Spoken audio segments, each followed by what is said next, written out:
Hello, welcome to Surf Dudes with Attitude, a side project. This is Pete from New York City. How you two doing?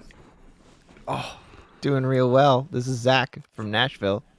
And I'm the producer, George Howell from Hershey, Pennsylvania, on a special side project episode.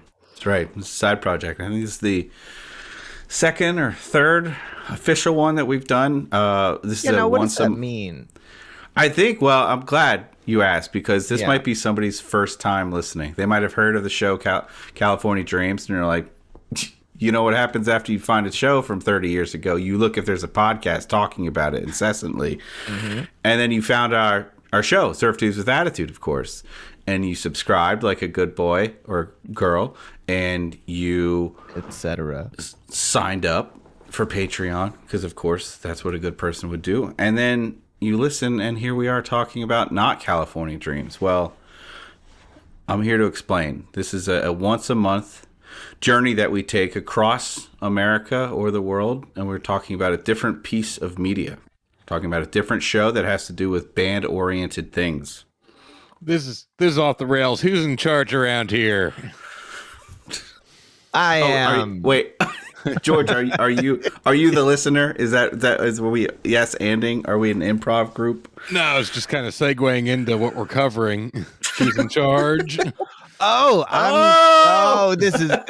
was brilliant. Well, wasted on you two jokers. That's true. I'm in charge. I'm the least in charge here. I love the segue because this week we're doing Charles in Charge, apparently. So yes, another show. I don't know what it is. Well, so this is the second or third or fourth one. We don't really know when this is getting released, but this one is going to be about Who's the Boss, the Tony Danza, Judith Light led vehicle from 1984 that shit started. This is an early ass sitcom. The episode we're talking about is from season 6, episode 7, and it debuted on November 7th, 1989. So Sam Can Manage. To break all the listeners in easy, this was back when television had 4 channels. That's true. 5 if you had PBS. Right. Which you did. I think that the PBS come with all televisions? Do you have to pay extra for that? I had PBS. It was all over the air. And that was before I had cable or satellite. You get the Ken Burns, LeVar Burton package, huh? Oh, big time, baby. Wishbone all the way. So, like we said, we love California Dreams, and we're non-monogamous with it. So we will be talking about other shows here, but we'll always come back to our primary partner, which is California Dreams. So we will be doing that next week. Don't fret, but stick with us because we're still going to be talking about cool band stuff. And I'll be honest, I didn't have a lot of high hopes for this episode that we had found. But this actually was pretty goddamn accurate. This was a really well done musical themed episode. I don't know what you guys thought. Yeah, this episode kind of kicks California Dreams ass. Not really. Well, I don't know if I agree with that. Not every episode, but some episodes. Of course, as a whole, no. As a whole, no way. But I will unequivocally say to kick the shit out of Full House, which was the last episode that we did of Side Project. The worst.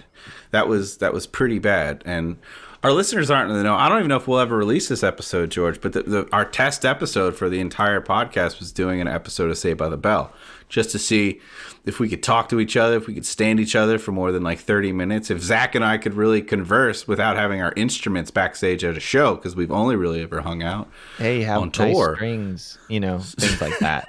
Yeah, we talked about more than that, though. That's what minstrels say to each other. I like your strings. Inquiring minds want to know how so many. I see your call, and I raise it. We will release that episode, the audio version, once we get 25 Patreon subscribers. I don't know. We should let people know the number that we have. So I'm gonna re-record and be like 2,500 listeners. So But I mean, the whole point is that we don't know where these are going to take us. But we want to apply what we've learned from California Dreams and use it to talk about other shows, even if we have no context to how the shows actually operate. There are people in this Who's the Boss episode that I have no clue who they are in the show, and I can only feel that also coming from you, Zach. I don't know if you've ever watched the show or heard about it. I've never seen it. No, I've never seen it. I was not familiar. I hadn't heard of it. I wonder if we ever do find out in an episode who really is the So Who's the titular boss? Yeah, do we ever find out? I think it's asks the question. rhetorical. I don't think you're supposed to know. In so 8 everyone seasons? understands when you're being held captive in your pit that you were only fed by them lowering a pail Yeah. full of food down to Mhm. you. Yeah. They did not have Who's the Boss in your dungeon. That's really strange. I'm afraid they not. lowered the TV down to watch Dr. Quinn, but not Who's the Boss. Yeah, correct. Well, I Are you about This a was- size 14, Zach? this was I still am. I'm much smaller than the camera conveys. Everything in my house is too small, even this microphone. You see me next to a normal thing. What were you saying? I don't remember past the whole. That's all Okay. I can think of now. Well, George, tell everyone where they can find us, whether we're talking about California Dreams or we're talking about another show. You can find everything that we do at surfdudeswithattitude.com. That has the links to all of our social media, all the places where you can subscribe to our podcast, find our YouTube stuff. Most importantly, our Patreon does include video of the show and an uninterrupted video so that you can see this entire recording from start to finish, and how beautiful and hot Zach looks in his leather jacket. Whoa. You do look really good, dude. Whoa. Hey, thank you. That's Surf real dude. nice of you. I am a surf dude. Today I'm dressed as Al in the final scene of this Who's the Boss show. I was realizing like some of these outfits are I mean they're all good, and I'm ripping them off of the various characters in the show and different scenes that matter. But like people just seeing clips don't know that I don't always dress like this. Too bad. Too bad I'm for not them. particularly like a leather jacket inside my own house kind of fella. Like but a lot of people won't know that. Yeah. You're and I showing think that's off the some risk I skin, take. Yeah, cow skin and human skin. Both. there is Yeah. a little bit of both. Yeah, this I said how many buttons? One less. I guess I've never noticed how bare-chested you are, Zach. Yeah, well, I have enough hairs that I can count on one finger, so I shave that one. And this So is what's stupid. left. Have you ever wished that you had a hairy chest? No, not really. I trim or shave most of my body hair. Okay. Now you all know that. Okay. Well, Yeah, I you know what I think body hair looks better thicker or missing. And I don't have Okay. particularly thick body hair. So it's kind of All like or having nothing. this sort of like long but sparse hair, just kind of it's like getting you don't hair want a in your landing strip food. on your chest. Okay. Yeah, exactly. So just having like a few sparse. I think if I had the capacity to have a furry chest, maybe I would, but I'm not disappointed. So if you had a carpet on your chest like Pete, you'd let it all hang out. I Yeah. might. I Gold chain have and no all. idea. Like I don't know because it's not enough. But I don't wish that I had more. Okay. Well, it's Do you never wish too I had late. more, Pete? do you wish I had Maybe more? I mean, okay. So no, you're obviously allowed to do whatever you want with your own body hair. I'm not gonna tell anybody how to groom themselves. But Thank you. with this outfit, if Yeah. you had like a tuft of really thick, coarse, It'd be pretty cool. blonde chest hair sticking out, I would love it. Yeah.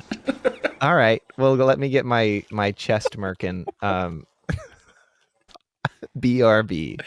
I cannot imagine the person that just tuned into the show for the first time and how confused they must be that we haven't said the word Sharkies or the Garrison family or Dennis one time.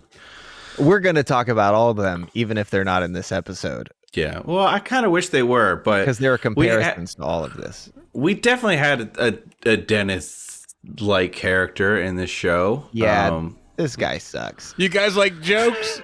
I got lots of them. Yeah, this guy sucks. Dennis would kick his ass. Oh, okay. So we're going to be talking about, again, season 6, episode 7. The show ran for 8 seasons. It's pretty good run for Tony Danza.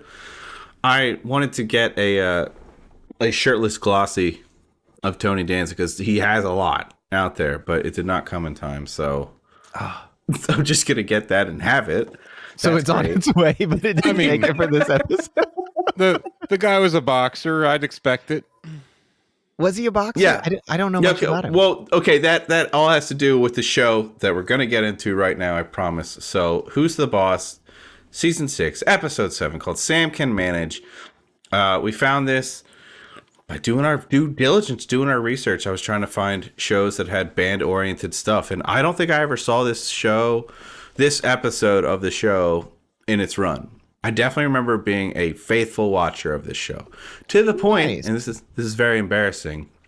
The last episode of this show, I got to check this, but the last episode aired the same night as MacGyver, I want to say. So they had 2 finales, and I felt so connected to MacGyver and Who's the Boss. Are you listening? I touched the screen of my television during the last scene because I wanted to say goodbye to the show. Aw. That's really That sweet, I've Pete. never Honestly. told anybody. I obviously had more of an affection for MacGyver. It felt a little more, and so by the time Full House or Who's the Boss came on, I was like, this is a little silly. But if you're not familiar with the show, Zach, and if any of the people out there aren't familiar, I might suggest watching the show first before listening. But hell, you're here. Basically, the show is about a Brooklyn man, Tony Danza, and his daughter, who he's raising alone. He's an ex-boxer / failed amateur baseball player, and he can't afford to live in Brooklyn anymore, so he takes a job in Connecticut being a housekeeper for Judith Light, who's a single mother. It's supposed to be all business, and then by the last episode, they're definitely hooking up and they get married. So that's... Yeah, the sexual tension palpable in this episode for sure. Certainly. So Sam is played by Alyssa Milano.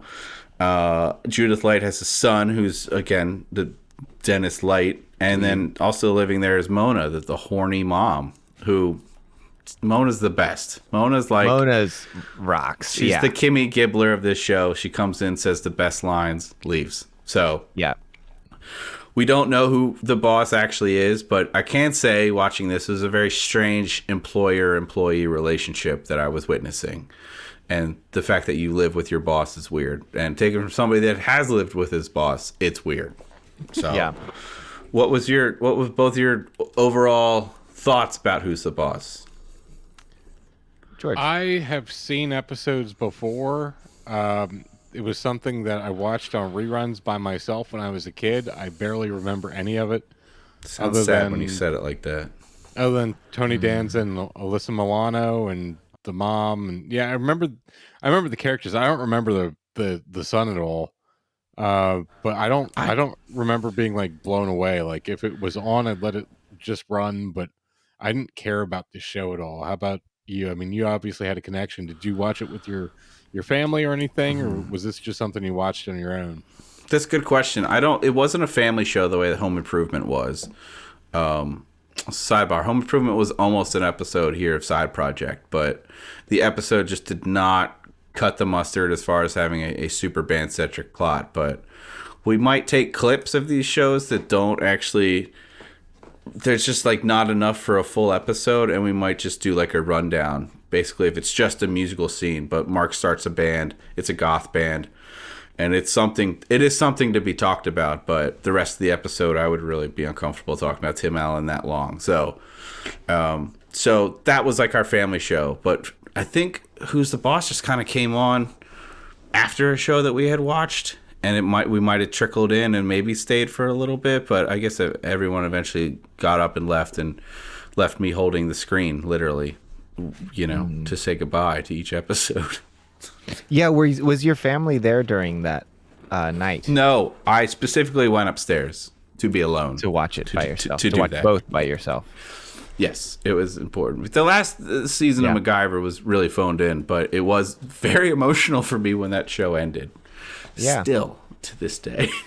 Was Tony Danza the dad you wish you always had? I mean, he was definitely Tony Danza. He's a quick, witty dude. He's, I guess, a paternal figure that a lot of people would have liked. He was a complete opposite of my dad, who did not have a Brooklyn accent, as you know. Unfortunate. So I don't know if I can really compare the two, but I love that we can take a Cessna plane from Southern California to the opposite side of the country in Connecticut and talk about this for a week. So I guess the basic gist of this story is Sam starts managing a band, and we're going to start in the kitchen where there's 3 hoodlums sitting at the kitchen table who are obviously band members because they look like Zach. They're degenerates. Tony takes one to no one, baby. I mean, that's definitely what some of my band members have looked like. We can tell who the drummer is because the entire episode, when he's not on drums, he's holding a pair of drumsticks. Which, as they do. Wow, as just constantly, not in his back pocket, just like twirling them, playing them. It's like a fidget spinner for the '80s. Always at the ready. Tony has just couches. Practicing. Tony has just gotten back from shopping, and I'm surprised his shopping bag didn't look like the quintessential '80s shopping bag. It's got like a baguette in it or like a celery stalk sticking out. Yeah. But he did complain about the head of lettuce that he bought. He said it was $1.09, which is the same price as lettuce today. $2.63 today. So it actually is kind of close. But I've heard in California the last couple of years it's been up to $11 for a head of lettuce. So what? Come back here for Stalk Talk, where we talk about crops. Food on the West Coast is crazy. Wow. None of us have lived on the West Coast, but we hear things. The question. So I'm just trying to remember a lot of this. I know at this point she's in high school. That's Sam, Alyssa Milano, Tony's daughter. But the guys that she's hanging with in this band, I guess they're in college, but they all go to college together. And the joke is that they're like 3 tough guys from Brooklyn or 4 tough guys from Brooklyn. I don't know why the fuck they're up in Connecticut, but they're all going to beautician school. That's the joke. Yeah. Is that they're vain Italian men. Well, that's why they're all there, because they're going to beauty school in Connecticut, obviously. But some of the best in the whole country. Do they have a scholarship? Because that shit sounds expensive. You guys been to Connecticut? I saw Maury Povich up there. It's all rich white people up there. Yeah. I've actually spent a significant amount of time in this part of Connecticut. Wow. Were there beautiful Italians? No. There are a bunch of well-dressed soccer moms that are trying to be hip. I remember on my way to go see Maury Povich, there was a protest against the Sackler family, the ones who started the opioid epidemic, and like right next door to the Maury Povich station is like a courthouse or something, and all these people were had signs and were laying on the pavement saying you killed this many people from opioids, and that wasn't addressed on the show, so it wasn't a paternity show. Kind of a disappointment. You went to see a live recording of Maury Povich. Yes, it's free. All you had to do is really just show up and stand in line. But you had to RSVP, obviously. But I remember going out and the producers were like, everybody needs to get fucking crazy. You guys need to wake up, the crazier you get, the more the camera will pan to you. So no fucking around and don't sleep. You had to get there at 7 a.m. and then you had to wait around. Were you going crazy enough? No, person I was with was definitely like falling asleep. So Oh not man. much. Well, I mean, what they did a lie detector episode. We came there for the fucking paternity episode. We get a lie detector episode. You need to bring your Maury Povich energy, Pete. You can't just show up to Maury Povich and be like, "Oh, I'm just gonna fall asleep." I didn't fall asleep, but but they're like, What was the everyone has lie to stay about? still. I think lying can be exciting. You Well, can lose your shit over some lies. You know what? The whole facade was broken afterwards when we saw the people hanging outside out back, not hating each other. They were So I think- acting? Well, I genuinely believe they were probably in a relationship, and I genuinely believe that they probably had some kind of problem. But Yeah. the producers are definitely like, let's ham this the fuck up. So Yeah. Yeah. What if like I bet it takes a while to like get on the show, Mhm. So you're in the middle of a fight and you're like, I'm taking this to Maury, baby. I'm taking you to Maury.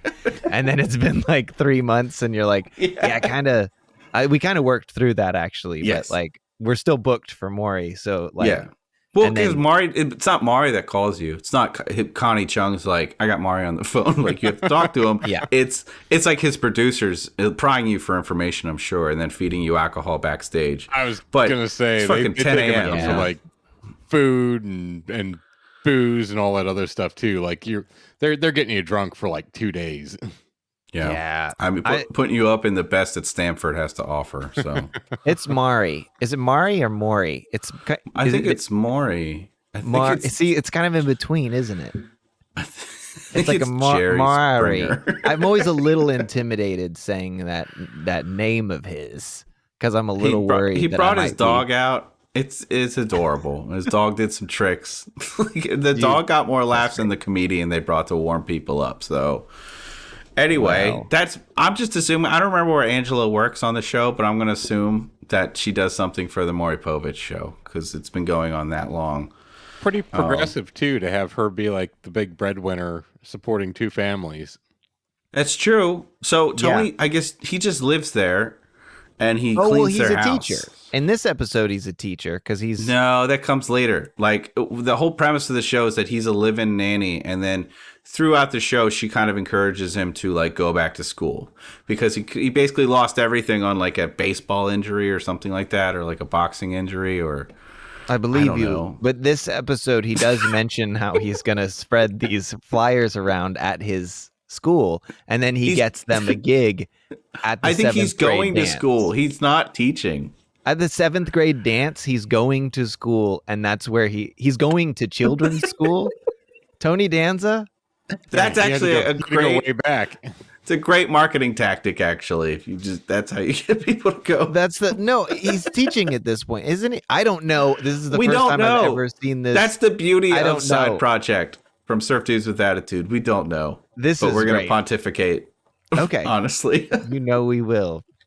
So these is it 3 or 4 guys? It's 3 guys. Or it's Al Oh, and it's 3 guys. 3 guys and Al. Right. So Yeah.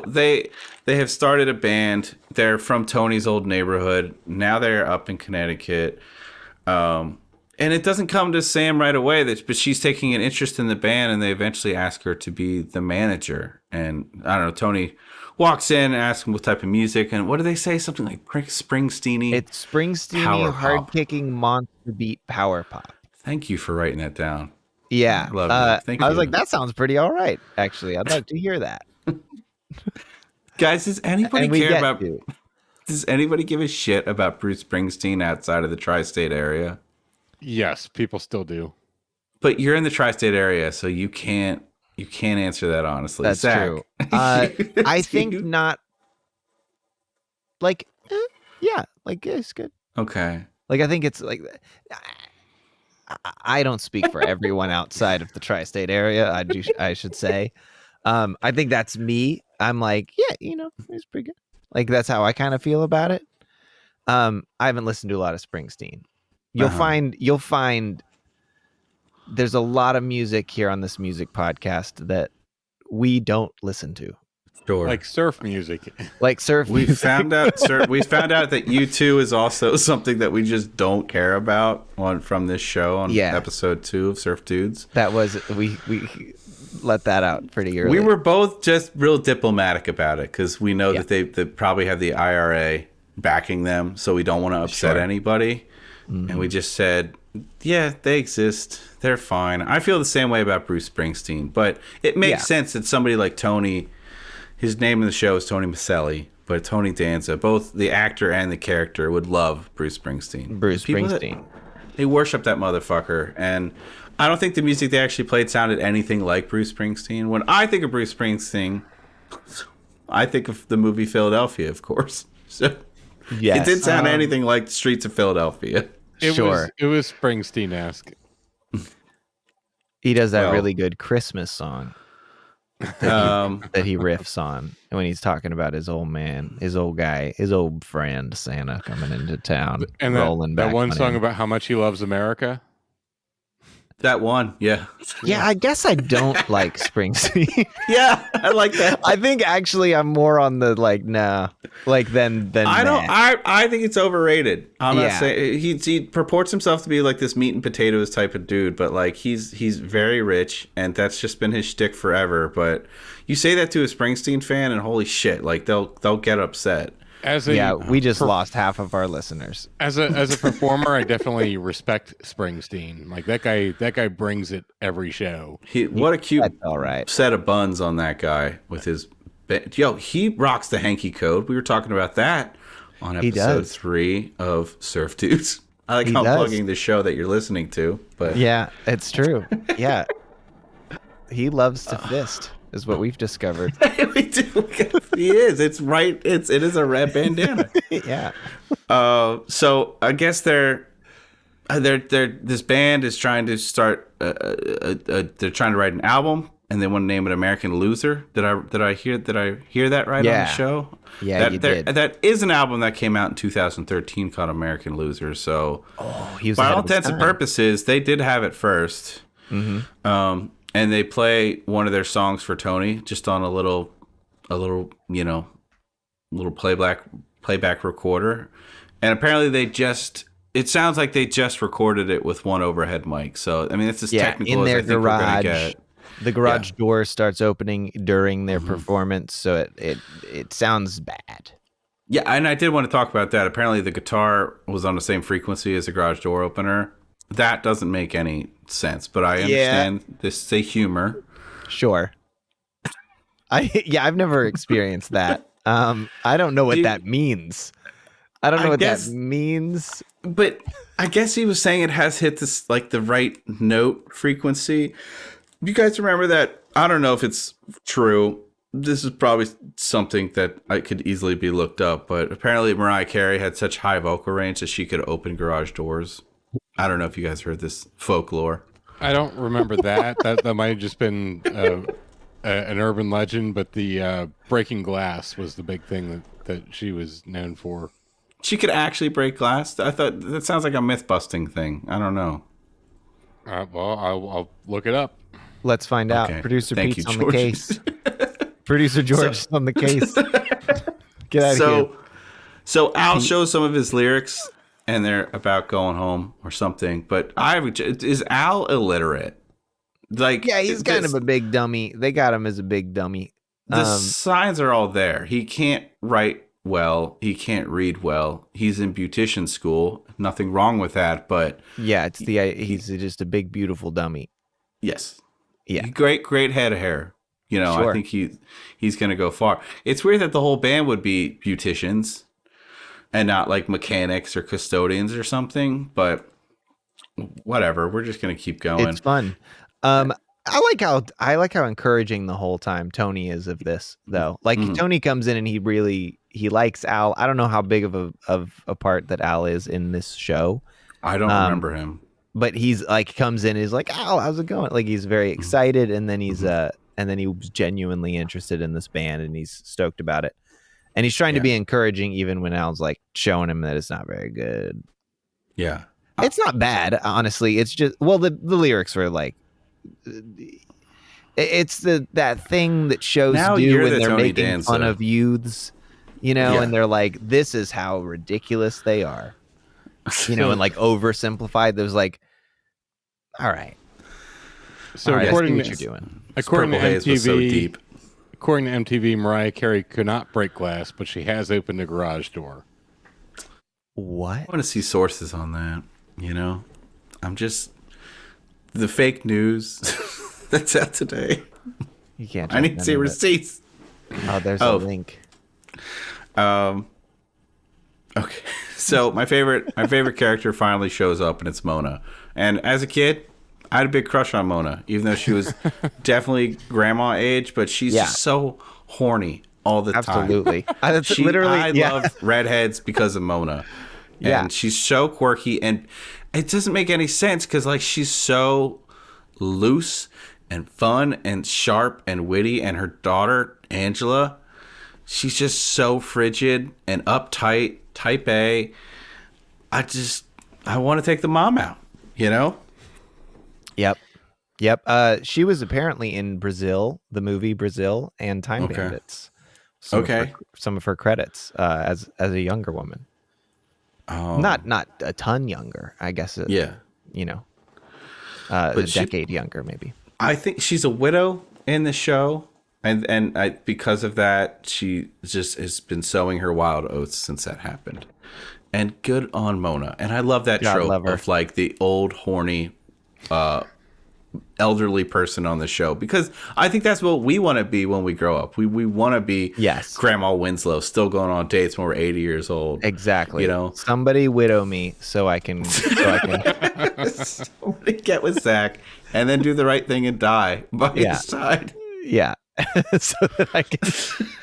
So Man, that I I don't can know. really let loose. So we can fuck guilt free finally. Oh, Exactly. It's fun when you're old. Uh-huh. It's fun and quirky. Oh. I mean, they say that STDs in nursing homes are just out of control. I heard that too. You know They what else do I heard say recently? I heard that the Villages, that MAGA compound down in Florida, is actually like the biggest swinging community in America. Wow. I mean, Florida Yeah, is definitely the biggest swinging community. In Well, I America. looked it up. I was like, this can't be real, and it is. It's real. Like, I don't know how many STIs they have, and I don't want to shame anybody if they do. It's no big deal. But apparently people have said like, no, we're not all Trump supporters, and we don't all have STDs. So, but we do get the fuck down, and we have golf carts. So we that do part's all. true. Yeah. That's So wonderful. I feel weird on side projects because I'm going to say stuff like, we're going to go back to the kitchen, and nobody listening has any context to what that means. So we're going to go back to the kitchen. That's a place that has a lot of scenes in this show because Tony is a live-in nanny / maid / cook. He does everything around the house, apparently. So there's a Grateful Dead joke in here that doesn't really age well. And then, anyway, it comes to fruition that Sam wants to manage the band because she actually gives a shit about it, and she's actually smart about it. And we've talked about managers on this show dealing with Sly, but fuck, I would have loved to have somebody that gave a shit as much as Sly or Sam. Fuck, Sam's I a would great love to have manager. that now. Yeah. Yeah. Sam is a great manager. And like I said at the top of the episode, I'm actually surprised how realistic this was about finding gigs and getting stiffed on gigs. And I don't know, she just gives a shit. And it was very I don't know, it made me feel good to actually see somebody care about a band, because as she says in the episode, bands need help. And bands fucking do need help, because a lot of times bands are comprised of like really well-intentioned idiots that are great and creative at their craft, but they suck at everything behind the scenes. And that's only been exacerbated by social media now. Just like Tony. Yeah, just like Tony. But like Tony, by the way, does not like the fact that Sam is going to become the manager, because he said managers are, quote, little guys with pencil-thin mustaches and gold chains. I was hoping you'd have a gold chain on this episode, Zach, but the glistening chest is just as good, so Thank no you. tea, no shade. Okay? Thank you. I'll take it. I'll take it. I'm going to listen to the words, not the tone. She was being a manager at this point, and she's like, we gotta do X, Y, and Z, and she told the bass player to get new strings. And I was like, how bad does his strings have to sound that you're like, guys, like that's like somebody telling you that you smell Like it's so apparent that it needs to happen. And we might have touched on it before, but putting on brand new strings before a gig is not a good idea because like those strings have not settled. But I love a manager that notices the fucking difference between good and bad strings. So Have good either on of you her. ever noticed that, or like told someone to get new strings? I like everyone I've been Yes. around, like they get new strings and they break. Well, that's really poor technique if your strings are breaking right away. But I don't know if I told this story, but I remember breaking a lot of strings, and it was always the high E string when I was first learning guitar. And I remember calling the guitar store, and I was like asking him why this was happening, and I was like, I know the reason. It's because I love ska music, and I keep pumping on that high E string. Oh, that explains it. And so this guy could not give a shit that I like ska music, but I wanted him to know that I knew what was happening, and I was asking if they had guitar strings available at this guitar store. They did, so nobody worry. Oh, good. Thank goodness. Did you got him replaced? I did. I think I was asking, like, should I go with a heavier gauge because this keeps happening? But if your strings are breaking that consistently, it's probably poor technique. I used to break strings a ton on the bass because I was just playing like an asshole, you know. And you can get just as sharp of a sound as like with how well you play. And it's the same with like drumsticks. You know, if you're constantly breaking drumsticks, it's because you have bad technique. It's going to happen. They're obviously fallible, and they're going to have wear and tear. Also, your gear has a lot to do with it. Like I used to break strings a lot more, and then I got an amp that could actually like Be louder. be louder. And I didn't have to play so loud. It's like a pickup and amps that actually like amplify what you're doing. That helps. So speaking of the last side project we did, which was Full House, I want to ask you both: who has the worser band name? Is it Hot Daddy and the Monkey Puppets from Full House, or is it Al and the Hot Rollers on this show? I'm gonna go with Hot Daddy and the Monkey Puppets. I'm gonna agree. I actually think Al. I mean, at least Hot Rollers you could spin into something else. You know, you could. I love that it's a pun. It's a hair pun. Right. It's great. Yeah.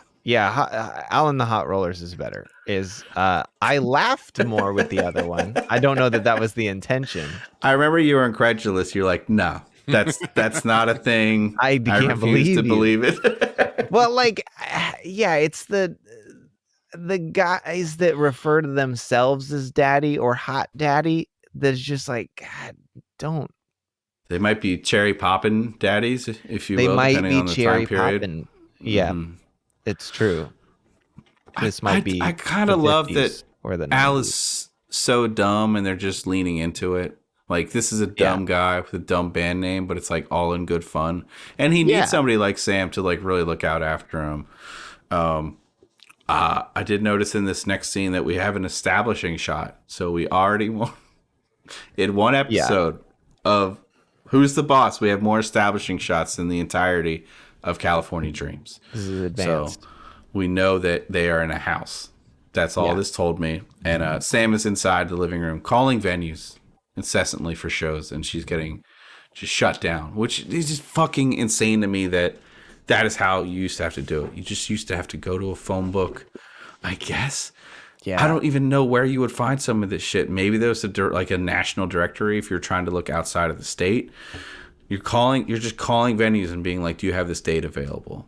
I remember- it's insanity. I remember helping you out back in the day, and like the nonstop phone calls to finally get a booking agent, and the booking agent makes you send them a package that has like, you know, a demo tape and the, you know, like a write up of the band and An EPK. You're talking all like the other stuff. just a PK, like a press kit, not even an electronic press kit. Like they want a tape. Yeah. press They kits, want press photos kits and with the shit. demos and God, I think we made one of to those. just to get people to even think, like even consider, hey, yeah, okay, maybe I'll book you.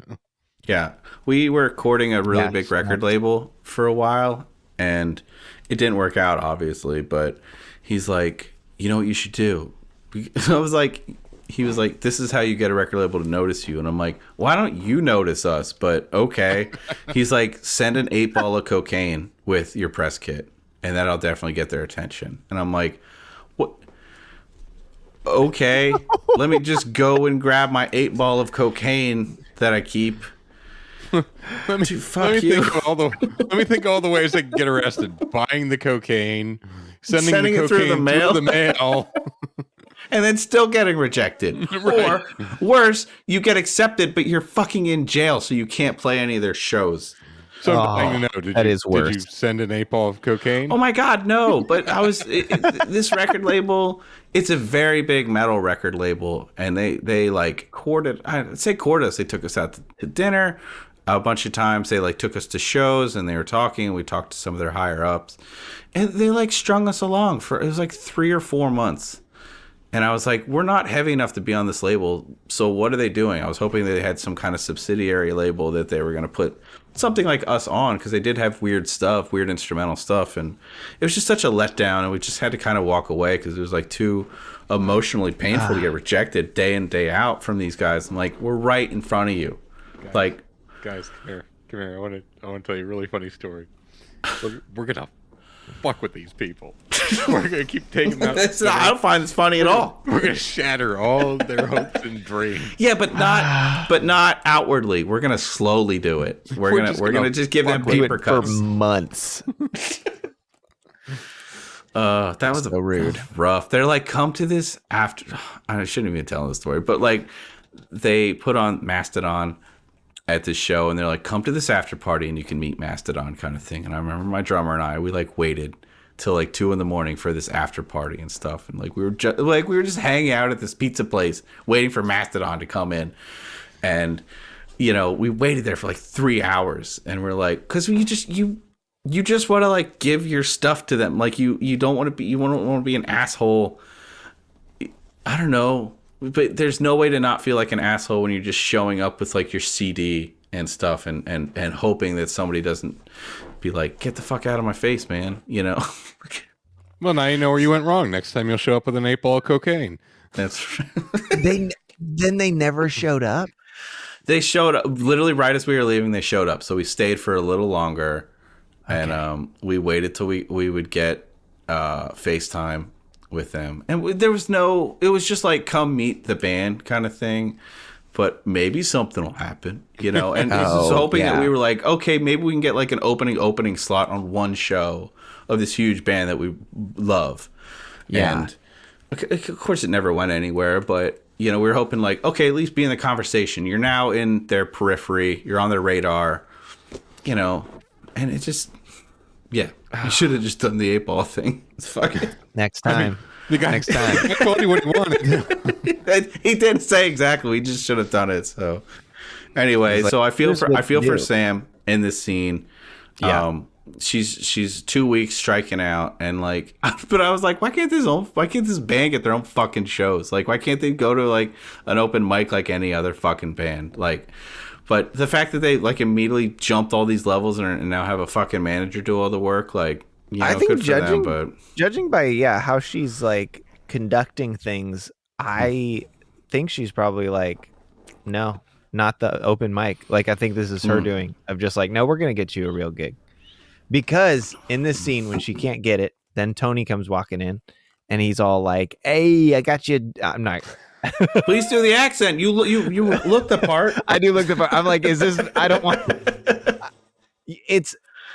I don't live in New York. All right, I don't live in Brooklyn. This accent like is something that I don't interact with a lot of people who have this accent. It feels like a thing that only exists in the movies, and I don't want to be disrespectful. I don't want to get beat up. You're so sweet. I work with somebody who has this accent, and it is so hard to be like, are you putting on a character right now, sir? Right, like it feels like a character, and I know that it's not. As half Italian, I give you permission. Go ahead and make fun of my people. So Tony's like, "Hey, I got you a gig here at my school for the seventh graders. You're gonna love it." Really good. And he's like, "Hey, that's great. She's been striking out for 2 whole weeks. Hey, way to go. You're my man." I love how you did Tony, and in your mind you're like, "Fuck! Now I have to do an extra Brooklyn accent for Al," and you were like, "Fuck! I'm already here. I Dude, I'm gotta keep going." Here we are. You set the baseline too fucking high, dude. Oh, that's great. So that's what was spot happened. on. They We're got gonna have to this cut gig. that out. We can't use sourced audio from the show, Zach. So people are gonna I'm mistake sorry. that. So I would definitely want Sam to be my manager than Sly. Like in 15 minutes, I think Oh, yeah. I think she did way more work than Sly has done in like I don't the whole believe season. I'm pushing back on that. Like Sly got them a fucking root beer jingle. He got them $1,300. Multiple shows that pay money. He got them Look, at he's had least a an lot more time. audition. Yeah, that's He's true. had a lot I more guess. time. You're mentioning a lot of different things. I know, like you can compare the first gig to the second Okay. gig, but I was- also In 2 weeks. location and time as well. This is 3 years apart, different sides of the country. I feel yeah. Sam would be less likely to tank a gig just so she could like get a babe's number. Yeah. She didn't She's sexually definitely- harass one of them. She knows they're Okay. all handsome people. You know, she's talking about them like doing their looks and everything, but it's from a very like it's a business standpoint. You know, And yeah, talking And about the she's end of the not, like- episode. yeah. Oh, sorry, I didn't mean to cut you off. Go ahead. It's just I think there was one moment actually that they were like, "Hey, I got a managerial question for you." Fuck it, we're doing it now. Yeah, good. It's like, do I rip the sleeves off or do I roll them? And then she's like, I think ripping sleeves is old news. That I was think- really poignant. What a great line. Yeah, except I think Matt would have something to say about that. I think Matt, Can you imagine 3 Matt years Garrison- later, by the way, That's true. This is maybe they were back in vogue. This is by the Reagan time Matt- era, isn't Or it? Matt's like, I'm gonna. Well, no, it's Bush era. Oh, Bush, right? Because They had the song about Reagan, and yeah, fuck Reagan. So I'm on board with their lyrical content so far. It's like they got that side right.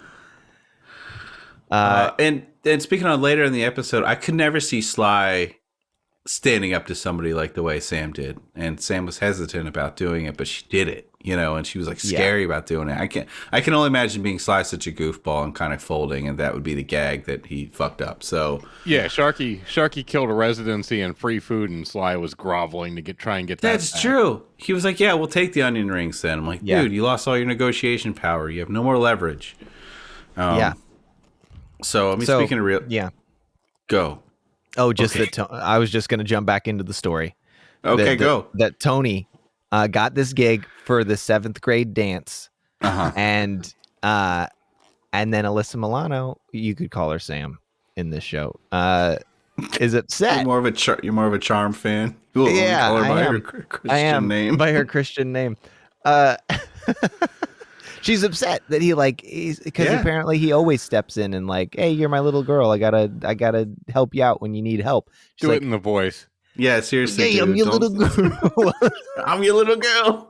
I'm your, hey, I'm your little girl. Let me help you. Andrew Dice Clay enters the chat. And she that pushes is- back, and she's like, "No, I am old enough. I got to handle this myself. You don't have to do this." And also, they're supposed to be playing shows basically to their own people. Like this is doing this 7th grade dance thing, and it's unpaid. So, Yep. and he's like, "Well, it's exposure's good and free drinks and food, little punch and Punch, snacks." definitely. And it's like exposure to the wrong audience. Like this is Uh-huh. not the type of reputation that my band needs. And that was that's wise, because sometimes you go, I want to do this show. There's going to be a lot of people there, and you got to think like, is it the right kind of people? Is it the people Yes. that you actually will become fans, will come to the other shows that you do, or are you like compromising and having to like cater the set too much, and you're like, they won't like a normal set, but at least we played to a bunch of people for free. Yeah, it's and not it's often not worth it. representative. of She what you came right do. in there. I went 15 to 20 whatever year olds. That's the group that buys records and goes see shows. And then she pulled out like the Wall Street Journal and went through the business section. And This It was awesome. It really could have been the easy gag here is that this band played a like a 7th grade fucking dance, and then the whole lesson was that Sam should have listened to her gut. I'm really glad they went this route, and like I was like floored when she was like, "That's not our audience. It cheapens the band and the brand, basically." And I'm like, "Fuck!" I've like literally been there where I've had to turn down a great show. This doesn't sound like a great show, but I've had to turn it down because I'm like, this just isn't a good look for the band. It's the same reason that I was going to bring up earlier. Like, we would not go and play an open mic at this point. Like, if some kind of circumstance you're in a different city and show falls through and something, fine, but like, we don't want to go back to playing a Monday night at an open mic or something. It's just, I'm past that point. The band is past that point. Even if I started a new band, I think I would have enough clout and reputation. And I'm not saying it out of pride. I'm just saying, like, I have enough experience to bypass those levels. That is for people that are starting or they're hobbyists. But as like a professional, you just don't. Or other genres too. Like the songwriters will do open mics for much longer into their careers, and it's like you're testing out new songs to other songwriters, and but for bands like this, bands like Al's band, they don't need an open and the mic. Hot Rollers. That's right. I never liked band names that had blank in the blank. I don't know about you guys. I always thought it was like lazy and shit, but it's supposed to be old school. The Heartbreakers.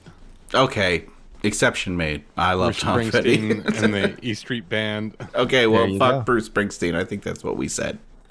Okay, we got to pick a side, people. Okay, I mean, the guy sold his catalog for $1 billion. Whatever. Prince and the Revolution. Okay, you guys are throwing a lot at me that I wasn't expecting. Yeah. There's definitely exceptions to this. Maybe I just didn't like. Nope, I can't think. George Clinton and the Parliament Funkadelics. George Thorogood and the Destroyers, my favorite band, obviously. So Well, clearly. Do you think? You would have preferred this band name just be the Hot Rollers? yeah, that's like old Actually, school yeah, the Hot Greaser. Rollers is cool. I think that would be kind of cool because that's still whatever. But he's the lead singer. Obviously, that was more of a thing back in the day. But speaking of being unhip, Angela, I think Al. I don't know what his last name is, but if we're gonna critique and we're gonna keep the Al and I think he should have used his last name too. Okay, yeah, it's just Al and the Hot Rollers is like it's clumsy. Is he an Albert? Is that like an Italian name? Alberto. Okay. So Angela comes in here and I think Mona kind of said that she's unhip, doesn't know shit about music. So she came in just real quick. She was like, "Oh, I got the new Paul McCartney album, and I love the songs co-written by Elvis Costello." And I was like, "This sounds like some bullshit." And then I looked it up. Like that year, a Paul McCartney album called "Flowers in the Dirt" came out a couple months before this episode, and half the album was co-written by Elvis Costello. So nice. This show already has more integrity than a lot of California Dreams episodes. So, but she doesn't know shit about hip hop. That was the other gag. So that was the thing. Yeah, because her mom's schooling her on all this genres of we saw previously. I want to take Mona. Yet. I would love to take Mona to a hip hop show. That girl could twerk all over me. Yeah, because I think Mona she does. Mona did say that for 2 weeks when she dated Mick Jagger that he wasn't complaining about not having any satisfaction. Yeah, well, speaking of STIs, the amount of stuff she caught from Mick Jagger. Oh, his big mouth all over her. Wow. So we meet Jonathan in this scene. Jonathan, who's the actor, it's kind of a tragic story what happened to him. He was obviously. Am I gonna feel bad for making fun of him? I think so. He was obviously a gay kid that was like not allowed to be gay, and I think there was abuse and some trauma and stuff. But like, I know that he hated being on this show. So, but I didn't hate his stand up here. Here I didn't. This scene I did not like, but when it came back later, it was okay for a gag. So Jonathan, I don't think the writers ever really knew what to do with him because he was definitely turning out to be more feminine than anybody had kind of written or expected. But they tried to make him a mama's boy, but it was definitely coded that he was gay. But he's only really pops up in this episode to make a joke. Overtly in this, him being coded as gay in this in this episode. I guess it comes more out later. But they never broach it because this is early. This is still 89, so there's no way they're gonna have a child that's actually gay. Not yet. No, not just until that brothers Full House were gay episode. back then. Yeah. No main characters or kids, just brothers. So, did we already see the band's first rehearsal? We didn't even talk about that, did we? We did see their first rehearsal. Yeah. Okay. Yeah, because they sang about Reagan sucking. That's right. You did say you were all about that. Cool. Yeah. All right. Well, then we're gonna go back to the garage, and Sam gets pissed at Tony. She runs to the garage. And I'm like, where does she live? But I guess she's just going to the garage to like just clean up after the band. Wow. Love you, Sam. And I was thinking in this moment, I was like, I wish I had two people fighting to manage my band the best. That would be great because that would mean I wouldn't have to do any of it. That would be like if they had weekly meetings about how to help the band, and I'm like, do you guys need me? And they're like, no, we got this. Like, we have a couple good ideas. We'll run them by you. Yeah. Oh, love. Be amazing. Hint, hint. And Zach, it sounds like you and I need to start managing Pete's band. That's what I was just thinking. He's like, if only there were two. This is my cry for help. Oh, I've been book asking all the for children's years. parties, and you book everything. Dude, else. the amount of people in my Perfect. band that I've told over the 13 years I've had this band that I'm like, in the most unnuanced ways, I'm like, I need help. I can't do this all by myself. Like, here's how many white flags do I have to throw up? Like, everyone's like, yeah, but you like always get it done. Like that's you're so you just persevere, man. And I don't want to get in the way of that, you know. So like you just make your magic happen, and you always pull it out at the last second. I'm like, that sucks. This is not sustainable. You're so good at working. I want you to do all of it. What if we managed each other's bands? God. Don't envy you and what you have to do either. No, I don't want that. I don't. Neither. Of I us would want happily that. give somebody No, up to like 20-25% of whatever we make, which might not be a lot, to like just fucking tell me where to go. I would love. I have fantasies about just getting an email being like, "Hey, here's all your tour dates. We took care of everything. Here's your hotels. You just focus on being a great musician and being a pretty face." We should make a game out of this. We should set parameters. Like, here's what needs to happen. Here are the areas I'm willing to play. And we should each take a swing at doing it for both of the bands. And then also have a contest where we have a listener try as well and see who does better. This sounds detrimental Just to the actual experimenting bands. with our. I mean, I would do it. I mean, But also, I don't know. I'm I'm so tired. I'm just so tired. I can't do this on my own anymore. It sucks. So Where are you, I mean, Sam? Yeah. Speaking of Or gigs, Tony. we're gonna go to the gig if that's okay. We're gonna jump to the gig. You want to jump to? You know what? Actually, before we jump to the gig, there's a conversation that happens after Alyssa Milano has a conversation with Tony about like, hey, I got this. Like, back off, Dad. I got this. Let me manage my band. And he's like, all right. Then obviously some time has passed, and she's in the kitchen talking to Angela and Mona, and she's basically just like sharing how like misogynistic and sexist the whole thing has been, and how she's like not taken seriously as a young woman.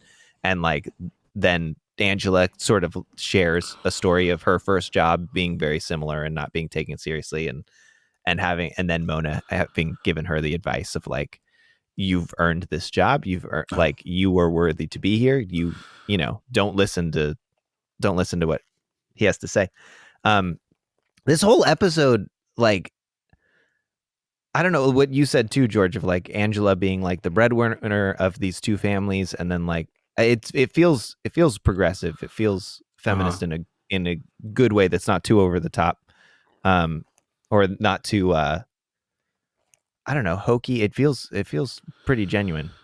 There's some definitely hokey episodes in this show, but I was very surprised how like well balanced this one was. Like it had jokes, but even if I didn't laugh at them, the way that Zach laughs at a myriad of California Dreams jokes, God, I it miss still it. felt like a sitcom. Yeah. And yeah, and even the Mona jokes here, where she's, like Angela's telling a sweet story about how her mom affected her, and she's like, "I don't remember saying that at all," which is a Yeah, very Mona's kind of a bitch, apparent and thing it's to say. awesome. Yeah, she is. Like she's kind of making fun of Angela through her whole story, so Yeah. like being the comedic relief. Um, And she deserves it. She's so uptight, but she's got a point when she's telling Sam that like you just have shitty dudes, and you're just gonna have to push back. Call them on their shit. And this is really. I'm obviously not. I was not born female, so I don't know. But like I was like, damn, that's like for a 22-minute sitcom. Like the fact that you could point that out so poignantly with like props. When we got all these other jokes like Al and the hot rollers to get through. So. yeah, and I don't know. I also even like Al and the Hot Rollers being kind of like handsome dummies.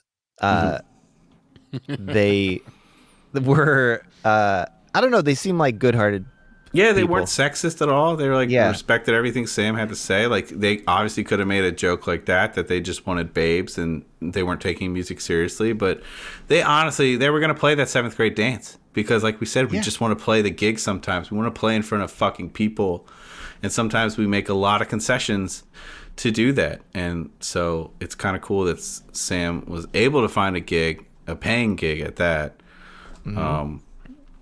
So speaking of the gig, we're gonna go there. It's at a deli slash club. What's it called? Deli Rockstar. I'm like legit forget. Did they the Rock and Roll Deli is what they Yes. referred to it as, but I don't know what the actual name of this place is. It's Sharky's, but Italian. Which Sharky's apparently is. Do you think this exists in the same universe? Do you think that the owner of this fucking Rock and Roll Deli is like Sharky's brother, and they had a falling out? One moved to Connecticut, and then one moved out to Southern California, and their dying parents are in Brooklyn still. So I want a crossover where like one of them tours and we get the Dreams with the Hot Rollers, I and they're definitely- playing the well, show together. they meet up in the middle in Kansas to play a Yeah. big show at a barn somewhere. I looked it up, and the only thing about the deli is it's just called like Eddie's Deli. Like there's no Okay. name that was given. Okay, It's, kind of like okay. Sharky's. He just has a name that's more aquatic. I will say the first tour that You Bred Raptors ever did, obviously I'm in a band called You Bred Raptors and Zach is in a band called Fable Cry, so we're not just talking out of our buttholes here. This is The all first- true, and we want to manage each other's band. It's true, and we want to get a listener in on it apparently too. Yeah. The first tour we ever did, we played a place in Pennsylvania that was what is it called? God, fuck. George, I think you might have been there. The whole cannoli.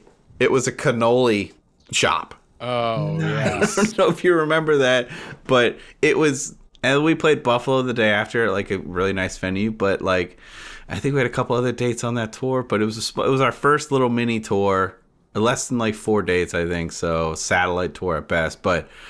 Like, that cannoli shop was fucking killed. Like, that show was fucking awesome. And we In got Camp free Hill. cannolis. Yeah, so Oh, that's right. you never know. Sometimes these, like, fucking divey-ass places after hours provide the best spots, We got paid the Yeah. most. There's the best reception. You never fucking know. I did notice with this deli, it's, like, very well lit. It definitely felt like a deli during store hours. But I noticed when Angela, Tony, and Mona came in that I was like, oh my God, I've seen my parents at this show, basically. Like, they came in just looking totally I felt like that parents. too. Yeah. Yeah. Very obvious. And, like, overdressed for it, too. Angela came in looking Yeah. like a linebacker. Like, the shoulder pads on this show specifically this show was out of out of control. control. I Yeah. love a shoulder pad. Yeah. 2 if you can got spare 'em. extra ones. Yeah. Yeah. What did I write? I have a note here that says, "Have you called a butt cheesecake?" I don't. Does that ring a bell? Why did I write that? Have you called a butt cheesecake? Oh, okay. I think I You're remember. making jokes like Jonathan, or No, what? I'm not. No. There was like a hot girl that walked by, and Tony's like, "Look, like basically, yeah, look at the cheesecake there." You know. So, have you guys ever referred to Whoa. an ass as a cheesecake? I've heard cake before that, but I thought that was pretty recent. Yeah, cakes when, for you know- sure. You know, my favorite- cheesecake. You know, my favorite Huh. word for a butt lately is like wagon. I love that. That is kind of taken on its own thing. Like, look at the wagon on that guy, or That is great. like, cause it used to be dump truck, but that brings up like it's dumpy and bad, but the wagon. But the wagon. Could be like a red wagon, could be a Conestoga wagon. Either way, Exactly. I'm on board. Put Either me way, on it'll it, push get me us down where a hill. we need to go. Glad I figured out that Da Vinci Code riddle there. Okay, And then I brought noticed- up another fun fact. I noticed that this band already has fucking t-shirts. Like, they're not great t-shirts, but you know, they got t-shirts before we did. You know, Sam's wearing Yeah. one. good on them. Yeah. So and here it took us how many fucking episodes to find out how much Sly is getting, what kind of percentage, and she says straight up she gets 10%. 10%. 10%. She found a $75 gig, which is like $150 today. Which is like, that would be a okay show for one So- set or whatever. Not bad. So the Especially reason for a why first show. why we find out why she gets that is because Eddie, the owner of Eddie's Deli, Got it. refuses to pay. It's true. Well, Yeah. she was like, we need $75 up front. We're all here. We're ready to play. And he's like, hey, just play. We'll talk later, kind of thing. Has this happened to you, Zach? Do either of you charge up front? Sometimes. Sometimes they're cool and they give you the money up front just to like, hey, you don't have to worry about this or find me afterwards. Go for it. Yeah, that's sometimes that happens where it's up front. It does kind of depend on the show and the arrangement. But if that's what they said, that's what they said. Mm-hmm. Then Right. Right. yeah, we did show up to a festival once, and we're gonna get paid up front, and he was like, "Hey, nobody's here, and like we didn't sell enough, and I don't have enough money to pay everybody." And I was like, "We're on the road. Like, you have to pay us." And Yeah. he's like, "Okay, I'll see what I can do, but then I can't pay other people." I was like, "I'm standing in front of you. We have to get paid." Like, we and we got paid.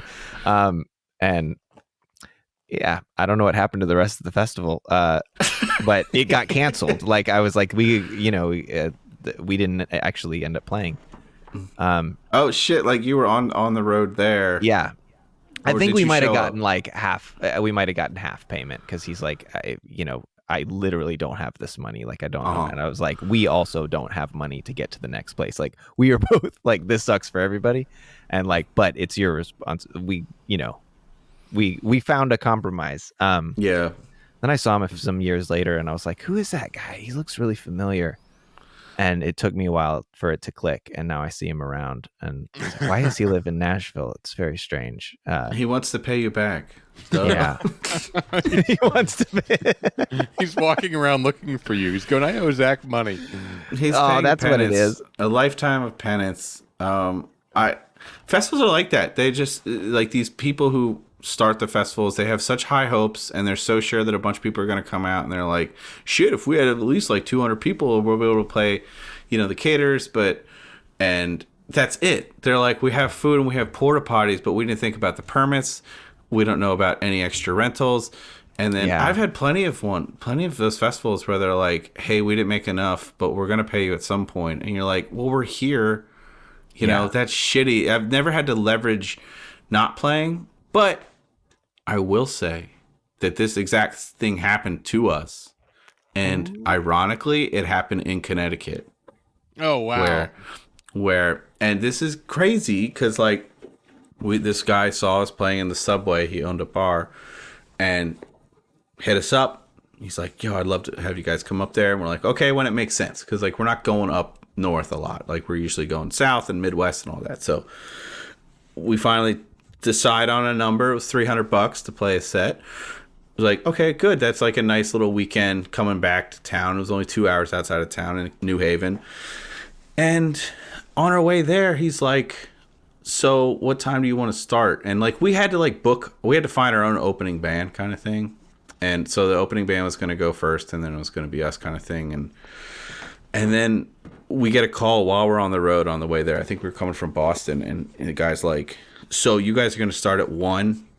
Or so you guys are going to start at 9 p.m. and you're going to go till 1 o'clock. And then the other band can play from 1 to 2. And we're like, no, like we're not playing 4 hours for that money, you know? Yeah. And he's like, well, listen, that's just how we do things here. Like it's a free show, so anybody can walk in, the door will be open, so you're going to get more people coming in if you play longer. And I was like, no, not happening. So I called the other band and they were like, that's fucked up. Like we'll definitely, so we split it up. We're like, we're going to each play 2 hours, you know, which is looking back, I shouldn't have even conceded that much.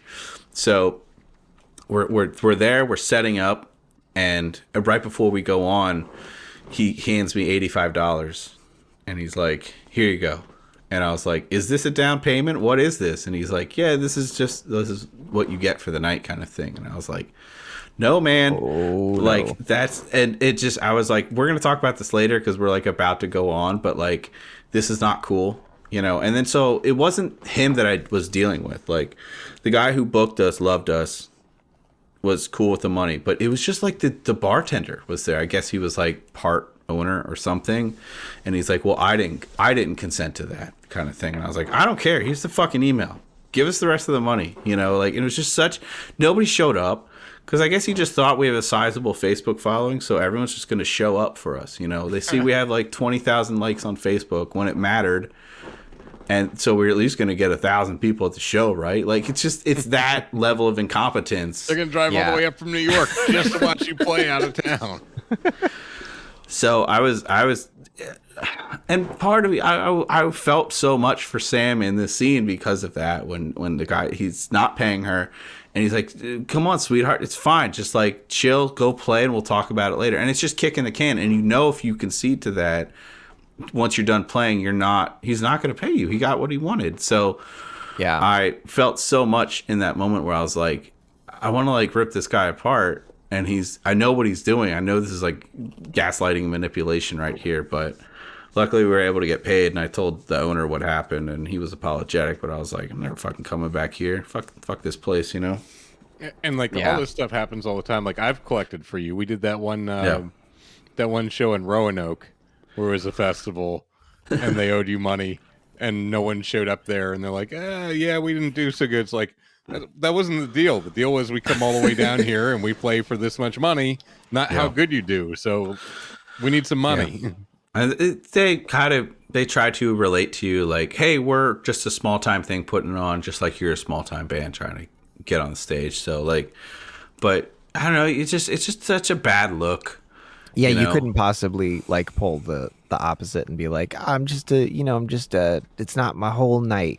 I don't have it tonight. You know, maybe we'll give you half the songs. Yeah, I'll pay 20 minutes. But like playing a 2-hour set, no fucking breaks, like that's a lot. That's a long We're set. not a jam band. So like we had to bust out every single song, even if we hadn't fucking rehearsed it and stuff. And then you guys have like covers, but it's mostly original. So that's also like that's a lot of 2 hours songs. is like half a Bruce Springsteen set. Touche. Mona over here's got jokes. It's good. So You want to hear a joke? What's with cops and donuts, huh? I would have liked to see Jonathan's set fully. Like I didn't think it was that bad. The confidence that he had going up there and like the delivery was actually pretty good. So I did have a question though. Like and I guess I had forgot about it, but Angela, I guess, is a big deal on Madison Avenue. So maybe she's in fashion. Maybe she's just like businesswoman of the 80s, like that's just very nondescript, mysterious business person. All shoulder pads and yeah. bangs. Does that mean that she That's her commutes business. to New York every day? Does she commute to the A city? lot of people in Connecticut do that. Okay, maybe that's why she needs help at home from Tony Maselli. Yeah, you're what, an hour on the train, full day of work. I'm trying to think. What the Metro North? Okay, so it's an hour on the train. It's a little more than an A hour. little bit more, but yeah. Yeah. Do you think that Al went to high school with Sam and then No. is a year ahead, graduate, No. or that's how they met? No. And they're still living in Brooklyn. Because you said, why is this like Brooklyn I band only sort of in know. Connecticut Okay. also? And it's like, well, maybe they do live in Brooklyn and they were just like, well, no, they're practicing. No, there. Well, they're supposed to be from Brooklyn. Al is from Tony's old neighborhood in Brooklyn. So he knows Sam. He's a little older than Sam, but I can't imagine that they don't have an episode where him and Sam hook up and Tony has a problem with it. So that just sounds ripe for it. But when the show first started, Alyssa Milano was like one of her first roles. And so it was she was very young. Yeah. I want to say like 8 or 9 or something like that. Maybe 10. I don't know how. I'm a terrible carny. I can't tell how old children are, and I teach children guitar. I look at them and I'm like, I don't know. Are you like 18? I can't tell. That makes it more difficult. You're like teaching 4. guitar, because the talent varies. So you're like you play like a 15-year-old. You should be playing better. You're 17. Yeah. I literally have know what I 2 mean? of those students you just described. Yeah. Yeah. Oh yeah. I remember. Not yours specifically. I used to teach. There's so the age discrepancy I'm not sure, but I know a big part of the later seasons is Sam getting ready to go away to college, and Tony's obviously distraught because he is overbearing, but it's because he's like the super protective single father. So and so this entire scene he's trying so hard not to step in when Sam is getting the runaround from this guy, and then he's like, "You want me to beat him up? I'll beat him up," and she says no, and she eventually like gets the money. He tries to pay her 65 and gets 75, and then the band starts. Did anybody notice they're starting? Yeah, I like how they count in with the sticks, but then Did you did you count how many? Did you count how many stick 5. clits? It was 9. Was it 9 9? Okay. stick clits. sticklets. 9 clitoral I lost hoods count. and you're right, an extra beat. Yeah. So Right. I remember like, I remember like after he was done clicking, then it was like a pause, like he held, and then he started. Yeah, it's very dramatic. It's very so. Is this fuck? So would this be 10-4 time? I guess you could say, and then this is real proggy. I want to say, Yeah, this is 5/4. And Yeah. Really, it's just like the rest periods here. These rest as in not, as in a rest, a musical rest. This is full of rests. All the proggy stuff happens during rests, which is an interesting way to do it. But this is a what are very they? proggy John band. Cage. Yeah. What are they? John they're Cage. not proggy. What's the song called? Till Reagan Listens to Us. Love it. Right. That was the Yeah. I was gonna say it was a lot of work for Reagan. Listen to us. Yeah. But the moral of the story is that they got paid. I mean, the guitar chords I noticed were mimed. Okay, the drums were as well, but the bass wasn't on. Which, god damn it! Like, Put the button. are you telling me that Gia from Full House is the only bass player that we've seen that actually knows her shit of all the shows that we've watched? You do love Gia. Yeah. I love Gia. I love Mona. I got a thing for bad girls, apparently. Yeah. You do. And then they play the song, and then the ending song of the episode is the same Reagan song. So usually they have the theme song come back, and I kind of like that thing, and I did too. It's the end of the episode. That's for a 22-minute episode. That theme song is like 2 minutes of it. fuck yo. That song has been stuck in my head for like almost a week since I watched it. It's so goddamn catchy. It's better than the California Dreams theme, I gotta It's a say, great theme. No, nothing. I can't believe than you the said that. California Dreams theme song. Yeah, we can't say that on this podcast. That, and I've had that stuck in my head for like 6 months now. but Yeah, Who's the that's Boss has been stuck in my head since I touched that TV screen and said goodbye to it. You know, so here I am picking back up the pieces of our relationship together. It never left you. I was really surprised with this episode. I was, like I said earlier, I was fully expecting to just goof on this thing, but I was like, shit. Like, This was a pretty decent episode. yeah. You know, there was and- the family dynamic stuff. There was the like overbearing parent, and then he's the mention, like, as the band's playing, Eddie's all like, man, that little girl sure is a firecracker or whatever. Like, she's got a lot of gusto. And Tony's like, yeah, she does, but she's not a little girl. It was like he's Wow. recognizing I got chills my just daughter's now. Yeah, I did too. I like literally.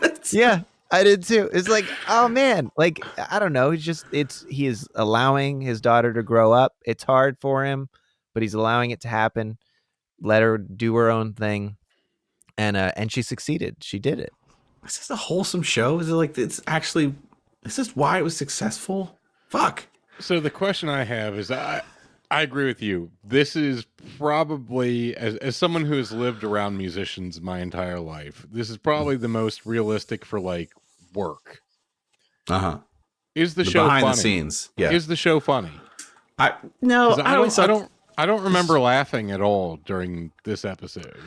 honestly like Yeah. Jonathan's I didn't either. comedy set was as close as I got to laughing because of the absurdity and how well he kind of delivered it. So Yeah. at first when he came down, I was like, oh, this fucking guy, he's got nothing. But then like at the show, he was like, the way he got back up when he was threatening people that he was going to do more, like, that's funny. That's self-aware. Like, I guess I love Al bad being comedy. I guess Al being a Mimbo was kind of funny, but I mean, no, I definitely didn't chuckle as much. But I can't say on an 8-season show, season like halfway through season 6, and they're still like consistently delivering. That's pretty good, because usually like quality drops like distinctly after like halfway through a show's run. But I mean, I didn't find myself laughing a lot. It's a dramedy. I guess that's what you would call most of these shows. So it was mostly dramatic. are other episodes funny, or are they more like this? I'm sure they're hilarious. Okay, but Well, you're the one Tony who's seen Danza them, is I funny. I don't. If I would revisit these, I don't know if my humor would be the same as me. Did as you a laugh fucking as a kid? 8-year-old. Like, were you like, this is a funny show, or is it an entertaining show? And there's no wrong answer. I honestly think my grandmother used to watch this show, and I just would watch it with her, and then it just kind of became habit. Because you're just like a little bird. It's just mimicry when you're young. You're just getting like spit up food in your mouth. Like, you don't really have any choice in some of these things, but you have a routine and you tend to like stuff. Yeah. And I guess I did like this. I remember the last episode when him and Angela got together. I did feel some things. Like, this was a will they, won't they that finally happened. I laughed enough. I guess I didn't laugh now, but I'm an old crotchety. Did your jaded grandmother musician. laugh? Yes. You Yes, okay. She was a knee slapper kind of laugh That's great. person too. Yeah. Nice. I love a she knee used to- slap and laugh. She used to put on her stories as well, and I was how able to watch some soap operas with her at times. So, Ooh. I think I saw Al was in some soaps. oh, he's definitely got a soap face for sure. Yeah. Same Speaking of which- accent, or does he put it on for this show? I mean, let's hope that he keeps that accent so Zach can continue doing it. Yeah, it was All in, right, let's do it. He was in both Days of Our Lives and General Hospital.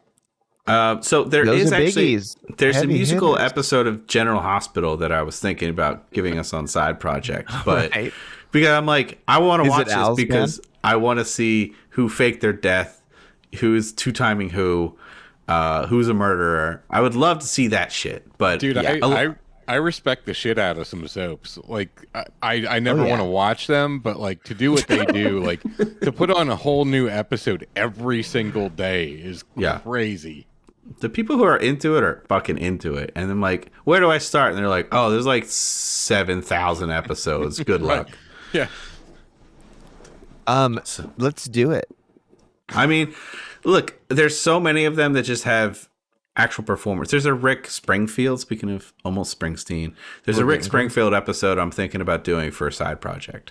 So if any of our listeners have any shows that they know has a band-centric plot, like send it along, because we're fielding them and we're definitely going to pick some.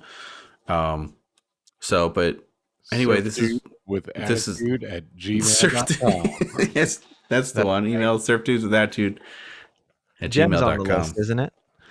Gem is on the list, but I got to find an episode that kind of makes sense. I want to surprise Zach and George. Are we gonna have a Gems v Misfits episode? Is there going to be a crossover with them? No, not Misfits the band. Misfits was the not the In Our World band, the Danzig band. Misfits was the name of Gem's rival band.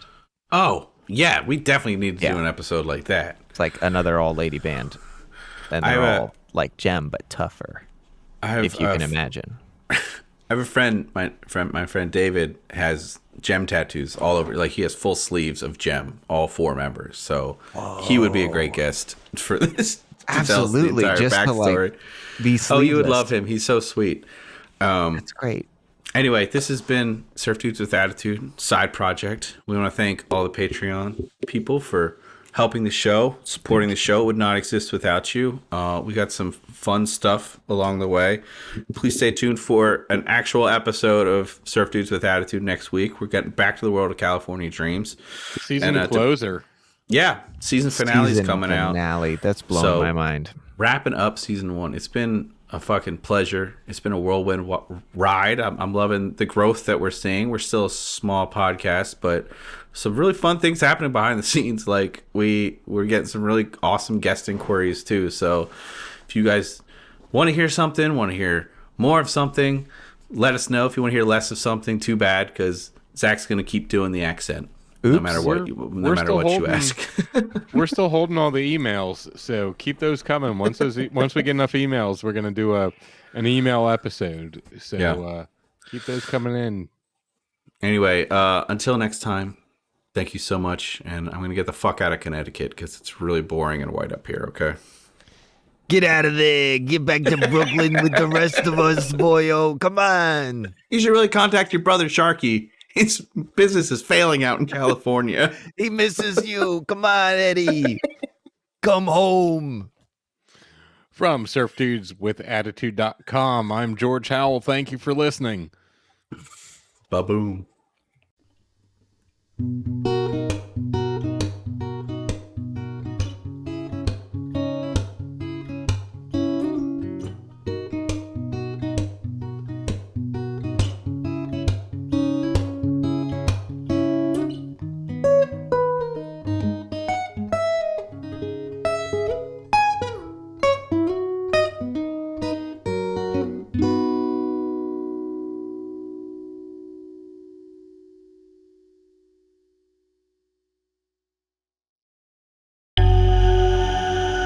This has been a Waning Moon production.